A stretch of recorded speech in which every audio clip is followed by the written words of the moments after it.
Գավառի նույն հասցեում հաշվառված է 4 անհատ ձեռնարկատեր, այդ թվում Շուքուրյան Վանիկ Վոլոդիայի, Նարեկ Շուքուրյան Վանիկի եւ Սուրեն Շուքուրյան Վալոդի ածները։ Վերջինի գործունեությունը ժամանակավորապես դադարեցված է, զբաղվել է ավտոմեքենաների տեխնիկական սպասարկմամբ եւ նորոգմամբ, իսկ Նարեկ Շուքուրյան Վանիկի ածն սնանկ է ճանաչվել։ Ձեր հարցի պատասխանները, ձեզ ամենուրեք որ մի հարց է կոնկրետ, հետաքրքրում է ձեր հարցի պատասխանը ձեզ կտանք։ Մենք էլ ձեր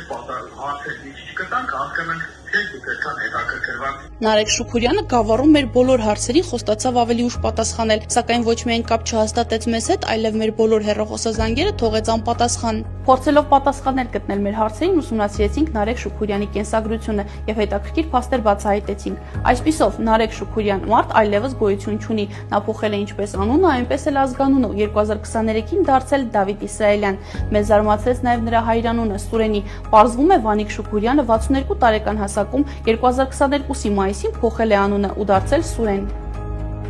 Նարեկ Շուքուրյանը մոր ազգանունն է օգտագործել, անվանափոխությունը կատարվել է այն բանից հետո, երբ Շուքուրյան կրտսերը Ռուսաստանում քրեական պատասխանատվության է ենթարկվել եւ դատարանը նրան արտաքսելու որոշում է կայացրել։